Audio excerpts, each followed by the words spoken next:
नमस्कार। स्वागत है आपका इंडिया गेट टीवी पर। मैं हूं अजय सेठिया। मित्रों, कांग्रेस के चिंतन शिविर से पहले उदयपुर में होने वाला वह धमाका तो टल गया था और चिंतन शिविर बिना किसी अपशकुन के शुरू हो गया था। पंजाब प्रदेश कांग्रेस के पूर्व अध्यक्ष सुनील जाखड़ उदयपुर में ही प्रेस कॉन्फ्रेंस करके कांग्रेस छोड़ने का बम फोड़ने वाले थे। मान मनोबल के बाद उन्होंने चिंतन शिविर के पहले दिन उदयपुर में तो बम नहीं फोड़ा, लेकिन चिंतन शिविर के दौरान ही अगले दिन यानी शनिवार को बम फोड़ दिया और अपशकुन से ही चिंतन शिविर की शुरुआत हुई। शनिवार को फेसबुक लाइव आकर उन्होंने अपनी बातें रखी और लाइव के अंत में गुड लक और गुड बाय कांग्रेस कह दिया। Sunil Jakhat's case, from notification to your recommendation of the disciplinary committee till the time you have finally asked Sunil to be removed from all positions, it shows what is basically ailing Congress party. आप भी फैसला नहीं ले पाए। ये क्या फैसला था? सुनील से पद ले लिए। क्या पद ले लिए? सुनील के पास कौन से पद थे जो आपने ले लिए? It is because आज भी either you lack conviction or you have doubt whether these allegations are true or not, पर मिसाइल तो छोड़ दी, अब ये तो वापस नहीं आएगी। आपने तो मिसाइल दाग दी। सुनील का तो आपने कर दिया कुंडा। सुनील की गैरत, सुनील का ऑनर, उसके लिए बहुत बड़ी बात है। और जिस दिन आपने नोटिस भेज दिया, मेरा तो आपसे उसी दिन संबंध विच्छेद हो गया। मैंने पहले भी जिस दिन नोटिस आया था उस दिन कहा था good luck to Congress party, and today again say good luck and good bye Congress. Facebook live में आने से पहले उन्होंने अपने ट्विटर अकाउंट के बायोडाटा से कांग्रेस नेता की पहचान हटा ली थी। हिंदू होने के कारण मुख्यमंत्री नहीं बनाए जाने के बयान के बाद अनुशासन समिति ने उन्हें निलंबित करने की सिफारिश की थी। सोनिया गांधी ने उन्हें निलंबित तो नहीं किया था, लेकिन कोई पद दिए जाने पर रोक लगा दी थी और इस संबंध में कारण बताओ नोटिस भी दे दिया था। चिट्ठी मिलने के बाद से वह नाराज चल रहे थे। किसी गैर गांधी को अध्यक्ष बनाए जाने की मांग करने वाले कपिल सिब्बल को तो चिंतन शिविर में बुलाया गया था, लेकिन सुनील जाखड़ को नहीं बुलाया गया। वे प्रदेश कांग्रेस अध्यक्ष ही नहीं, लोकसभा के सदस्य रह चुके हैं, कई बार विधायक रह चुके हैं और पंजाब सरकार में मंत्री रह चुके हैं। एक तरफ सुनील जाखड़ को कांग्रेस ने हिंदू होने के कारण मुख्यमंत्री नहीं बनाया था, तो दूसरी तरफ केंद्रीय मंत्री केवी थॉमस को चिंतन शिविर के पहले दिन इसलिए कांग्रेस से निकाल बाहर किया गया क्योंकि उन्होंने केरल में कांग्रेस पर सॉफ्ट हिंदुत्व की राजनीति करने का आरोप लगाया था। इससे साबित होता है कि कांग्रेस हर राज्य में वोट बैंक के हिसाब से रंग बदलती है। पंजाब में सिख वोटों के लिए विधायकों का बहुमत होने के बावजूद एक हिंदू को मुख्यमंत्री नहीं बनाया गया और केरल में हिंदू वोटों के लिए सॉफ्ट हिंदुत्व की लाइन अपना रखी है। तो एक तरह से दो अपशकुनों से कांग्रेस के चिंतन शिविर की शुरुआत हुई। खैर, सुनील जाखड़ के बाद अब पार्टी को चिंतन शिविर में खतरा यह है कि पार्टी के अंदर की बात कहीं बाहर चली गई तो कोई नया बम फूट जाएगा। पार्टी नहीं चाहती कि शिविर के अंदर की बात किसी भी तरह से बाहर जाए। वो कोई भी ऐसी गलती नहीं करना चाहती है जिससे उसकी गोपनीयता भंग हो। पार्टी का पिछला अनुभव भी उसको इस तरह के कदम उठाने के लिए उकसा रहा है। यही वजह है कि चिंतन शिविर में पार्टी के अंदर स्वतंत्र और निष्पक्ष चर्चा के लिए गोपनीयता पर ज्यादा जोर दिया जा रहा है। हालांकि चिंतन शिविर में पार्टी के सिर्फ आमंत्रित 422 सदस्यों को ही अंदर जाने की इजाजत दी गई है, लेकिन कन्हैया कुमार जैसे कुछ लोग बिल्कुल नए हैं, घर के भेदी लंका ढा सकते हैं, इसलिए मोबाइल फोन अंदर ले जाने की इजाजत नहीं दी जा रही है। मोबाइल फोन पर रोक लगा दी गई है। जैसा कि मैंने अपने पहले एक वीडियो में बताया था कि कांग्रेस के चिंतन शिविर में संगठन को मजबूत बनाने के लिए कुछ बड़े और कड़े फैसले लिए जाने हैं।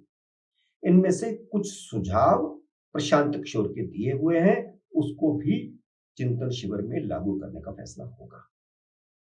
लेकिन इसमें पार्टी के नए अध्यक्ष पर चर्चा नहीं होगी।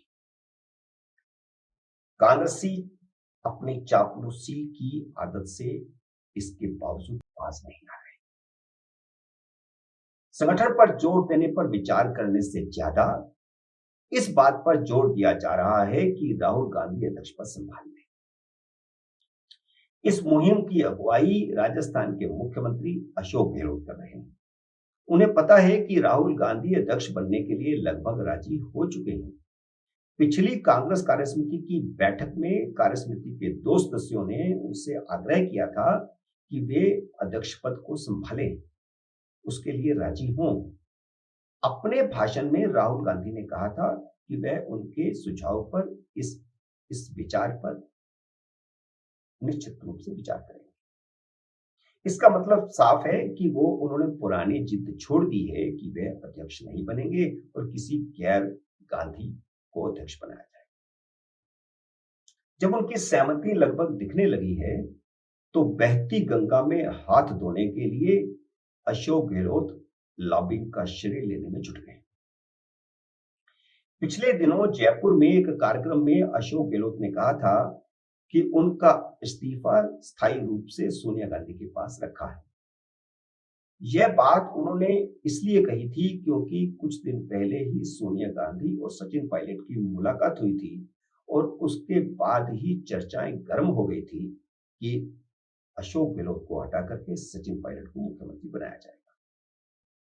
लेकिन अब उनके लॉबिंग की असली वजह ही यही है कि वह किसी भी हालत में मुख्यमंत्री पद नहीं छोड़ना चाहते और उन्हें मुख्यमंत्री पद छोड़कर कांग्रेस का कार्यकारी अध्यक्ष बनाए जाने की पेशकश किए जाने के संकेत मिल रहे हैं। और अब उनको यह लगता है कि राहुल गांधी ही उन्हें मुख्यमंत्री बने रहने में मददगार साबित हो सकते हैं। इसलिए कांग्रेस के चिंतन शिविर के मौके पर उन्होंने राहुल गांधी को पार्टी अध्यक्ष बनाने की मुहिम शुरू कर दी है। राहुल गांधी की बगल में बैठकर उनके कान में कुछ फुसफुसाने के फोटो वायरल होने के बाद उन्होंने यह अपनी मुहिम शुरू की। गहलोत चाहते हैं कि शिविर के अंतिम दिन ज्यादा से ज्यादा वरिष्ठ नेता राहुल गांधी से अध्यक्ष पद स्वीकार करने का आग्रह करें और जब वह समापन भाषण दे रहे हों तो उन्हें सहमति देने को बाध्य किया जाए, उन पर इतना दबाव बना दिया जाए कि वह वहीं पर सहमति दे दें। गहलोत ने आधा दर्जन से ज्यादा वरिष्ठ नेताओं से इस मुद्दे पर बात की है। जिन लोगों से उन्होंने बात की है वे सभी पार्टी की पहली पंक्ति के नेता हैं। एक तरफ कपिल सिब्बल जैसे नेता हैं, वे वहां पर लॉबिंग नहीं कर रहे, लेकिन उन्होंने स्पष्ट तौर पर खुले तौर पर बयान देकर के कहा है कि पार्टी की कमान किसी गैर गांधी को सौंपी जाए।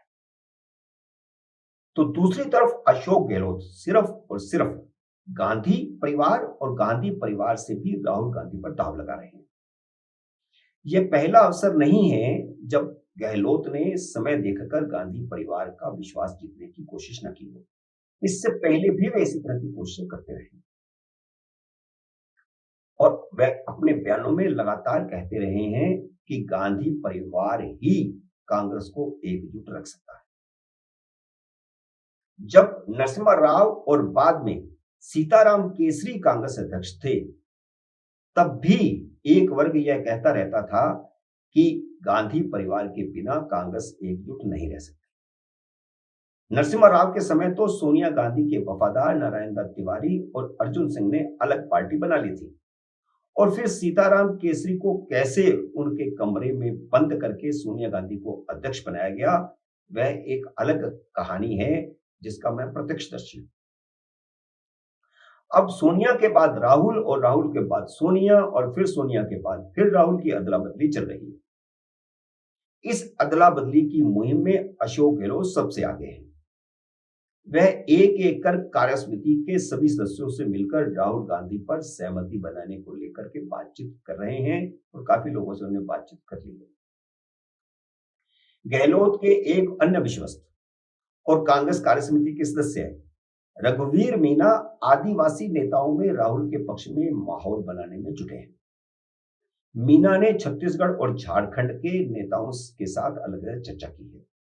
हालांकि अशोक गहलोत के राजनीतिक प्रतिद्वंदी सचिन पायलट भी युवाओं में राहुल गांधी के लिए लॉबिंग कर रहे हैं, लेकिन अशोक गहलोत खेमे ने अफवाह उड़ा दी है कि वह प्रियंका गांधी को अध्यक्ष बनवाने के लिए लॉबिंग कर रहे हैं।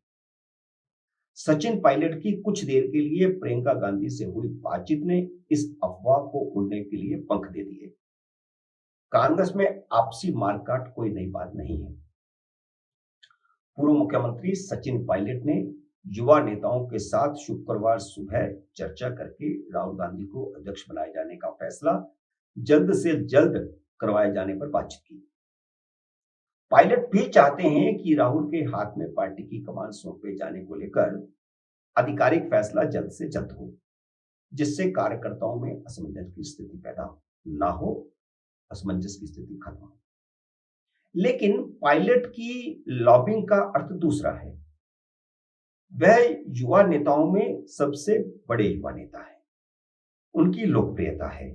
वह प्रदेश कांग्रेस के अध्यक्ष रह चुके हैं, उप मुख्यमंत्री रह चुके हैं और इस बार शिविर में 50% के करीब युवा लोग बुलाए गए हैं और सचिन पायलट के लिए यह सबसे बड़ा मौका है कि वह उनके नेता के तौर पर उभरे, इसलिए वह युवा नेताओं को मिल रहे हैं।